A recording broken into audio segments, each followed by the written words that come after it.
Maliennes, Maliens, mes chers compatriotes, je suis particulièrement heureux de m'adresser à vous à la veille de la célébration de l'accession de notre pays à l'indépendance. Le 22 septembre est gravé dans notre mémoire collective comme le jour où le peuple malien a décidé de mettre fin à la domination coloniale en proclamant le nouvel État libre du Mali. En ce moment solennel, je rends un vibrant hommage aux pères de l'indépendance avec à leur tête le président Modibo Keïta. Cet hommage revêt une signification toute particulière au moment où le Mali est engagé dans la reconquête de sa véritable souveraineté.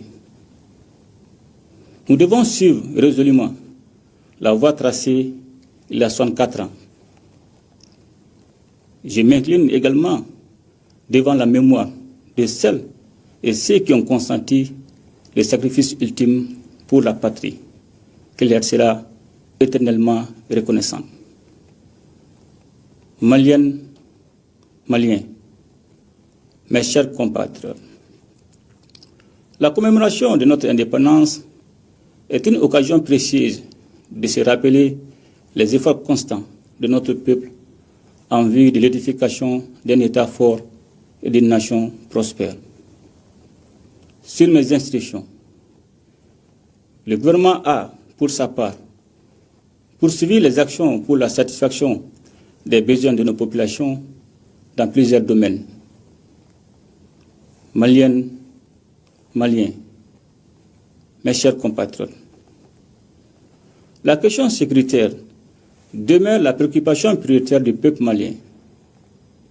Cette année, notre fête nationale est célébrée dans un contexte marqué par la grande opération stratégique de reprise de terrain, conduite par les FAMA et visant à restaurer l'intégrité territoriale du pays et à le débarrasser définitivement de la menace terroriste. Les forces armées et de sécurité ont en effet mené des opérations de stabilisation et de reconstruction dans les régions reprises, permettant ainsi le retour progressif des services publics, des écoles et des infrastructures essentielles. Ces succès remarquables résultent de la coordination des opérations militaires et du redéploiement des forces à Ber, Tessalit, Anefis, Kidal et Aguelok. Les attaques terroristes survenues le mardi 17 septembre dernier nous rappellent, une fois de plus, l'impérieuse nécessité de demeurer vigilant et de maintenir une posture opérationnelle exemplaire en toutes circonstances. En m'inclinant devant la mémoire des innocents lâchement assassinés lors de cette agression barbare, j'adresse également mes vœux de prompt rétablissement aux blessés et salue le professionnalisme des forces d'intervention. Maliennes, Maliens, mes chers compatriotes, les efforts d'investissement contenus dans le cadre de l'acquisition d'équipements militaires et de réformes pour l'amélioration des conditions de vie et de travail des hommes, afin de renforcer les capacités opérationnelles des forces armées et de sécurité. Par ailleurs, la mutualisation des capacités et le soutien opérationnel dans le cadre de la Confédération des États du Sahel se poursuivent. Maliennes, Maliens, mes chers compatriotes, dans le but de renforcer la confiance entre les citoyens et les institutions, notamment l'institution judiciaire, notre justice s'est largement adaptée au contexte de lutte contre l'impunité avec la création de nouvelles structures. La mise en œuvre de réformes majeures, comme la relecture du Code pénal, du Code de procédure pénale, ainsi que l'adoption par le Conseil des ministres du projet d'ordonnance portant statut de la magistrature, vise à rendre la justice plus efficace, accessible et respectueuse des droits des citoyens. Maliennes, Maliens, mes chers compatriotes, je salue la résilience du peuple malien qui reste digne malgré un contexte économique difficile. Les autorités de la transition travaillent inlassablement pour améliorer les conditions de vie de l'ensemble de nos concitoyens. Cependant, il est important de rappeler que notre économie subit l'impact des crises sécuritaires qui ont conduit à l'augmentation des dépenses militaires au détriment d'autres secteurs.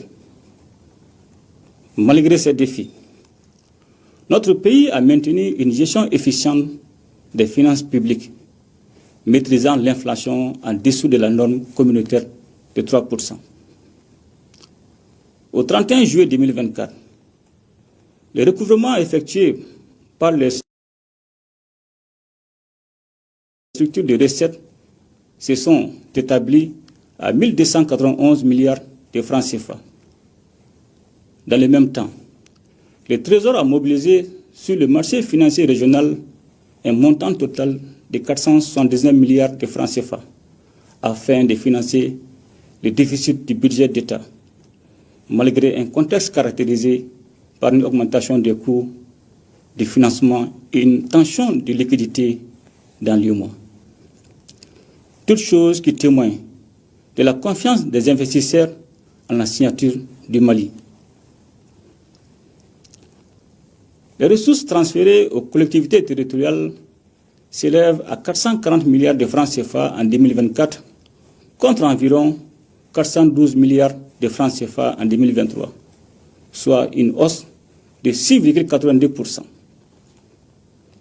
Par ailleurs, pour assurer un approvisionnement correct du pays en produits de première nécessité à un prix maîtrisé, sur la période du 1er septembre 2023 au 31 juillet 2024, les exonérations des droits et taxes accordées aux cordons douaniers se sont chiffrées à plus de 274 milliards de francs CFA, soit 34,62% des recettes réalisées au cours de la période concernée. Je salue l'ensemble des acteurs qui contribuent aux efforts de développement économique, notamment ceux des secteurs rural, industriel, du commerce, des services et de l'artisanat. Maliennes, Maliens, mes chers compatriotes, en 2024, le recensement général agricole a été lancé, ouvrant la voie à la digitalisation des exploitations. Les aménagements hydro-agricoles se poursuivent pour exploiter durablement les potentiels des fleuves Niger et Sénégal. Le gouvernement renforce l'approvisionnement en intrants et réajuste le prix du coton graine et développe la recherche agricole pour améliorer les semences. Malgré les défis, des mesures sont prévues, dont la promotion des méthodes alternatives, l'élaboration d'une loi pour les investissements agricoles et la création de pôles agro-industriels. Ces actions témoignent de notre engagement pour un Mali agricole résilient et prospère. Maliennes, Maliens, mes chers compatriotes, dans le domaine de la santé et du développement social, des efforts ont été consentis pour améliorer l'accessibilité des services de santé à la population, à travers la construction ou la réhabilitation ainsi que l'équipement de plusieurs infrastructures sanitaires. Par ailleurs, des actions de solidarité et de lutte contre l'exclusion ont été menées en direction de nos populations vivant dans la précarité ou frappées par des crises de diverses natures. Consciente du rôle de la jeunesse dans la construction nationale, les auteurs de la transition ne ménagent aucun effort pour qu'elle soit en bonne santé, bien formée, ayant l'amour de la patrie et capable d'accomplir toutes les actions de développement et de défense de la patrie. Dans le domaine de l'éducation, l'État a consenti des efforts importants pour construire ou rénover des établissements d'enseignement fondamental et secondaire dont je salue la bonne organisation des examens de fin d'année. Au niveau de l'enseignement supérieur, la construction du centre d'intelligence artificielle et de robotique se poursuit. L'université de Sikasso a accueilli ses premiers étudiants. Des actions sont en cours pour l'opérationnalisation des universités de Gao, Tombouctou, Kayi et Bajangara. Maliennes, Maliens, mes chers compatriotes, dans le but de renforcer les capacités de nos structures publiques et d'améliorer l'offre des services rendus aux populations, il a été procédé, au titre de l'année 2023, au recrutement de 1417 agents. Également, 776 nouveaux fonctionnaires seront recrutés au titre de l'exercice budgétaire 2024. La formation professionnelle et la création d'emplois constituent également une priorité pour les autorités de la transition. C'est dans ce cadre que la stratégie nationale de l'entrepreneuriat au Mali, assortie d'un plan d'action quinquennal sur la période 2025-2029, a été adoptée. Une grande attention est accordée aussi à l'insertion socio-professionnelle des jeunes ruraux à travers le projet FIER 2. Le gouvernement travaille pour l'application d'une meilleure politique JAR afin que les femmes maliennes puissent jouer pleinement leur rôle dans le développement socio-économique du pays. Maliennes, Maliens, mes chers compatriotes, la diplomatie malienne est restée active pour défendre les intérêts de notre pays. Le renforcement de nos relations avec des partenaires stratégiques respectueux de nos choix a ouvert de nouvelles opportunités et favorisé notre présence sur la scène internationale. Aujourd'hui, le Burkina Faso, le Mali et le Niger incarnent la renaissance d'une Afrique qui se libère et invente son unité et son développement sur de nouvelles bases. La Confédération des États du Sahel, créée le 6 juillet 2024, a été sans conteste un élément clé de la reconfiguration géopolitique de la région, voire au-delà.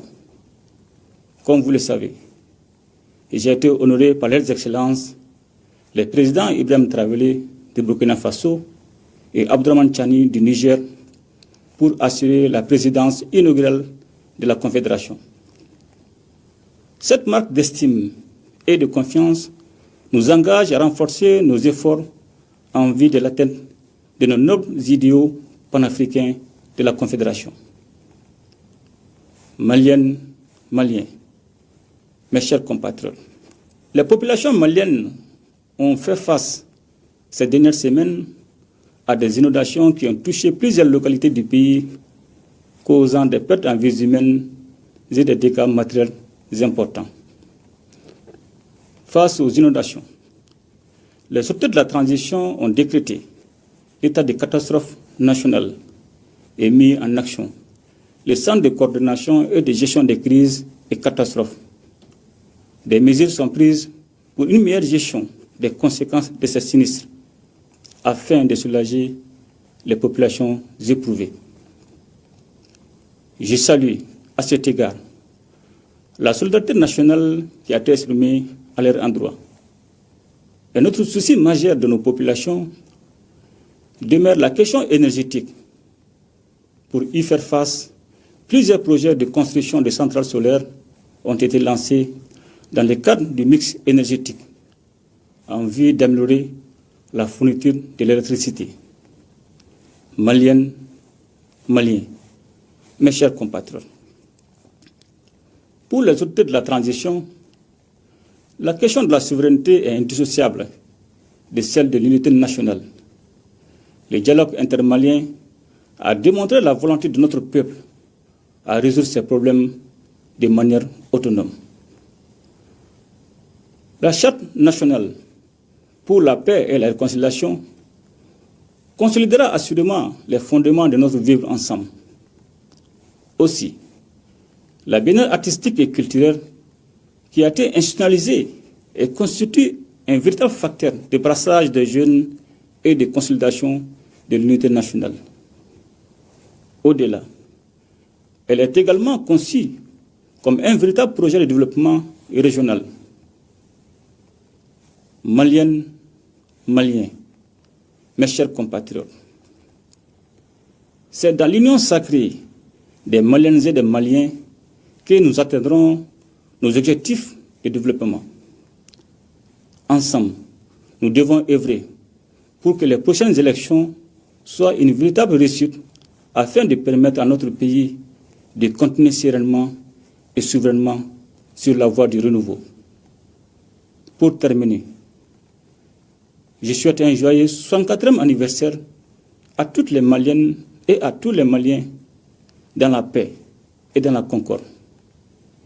Qu'Allah bénisse le Mali et protège les Maliens. Je vous remercie.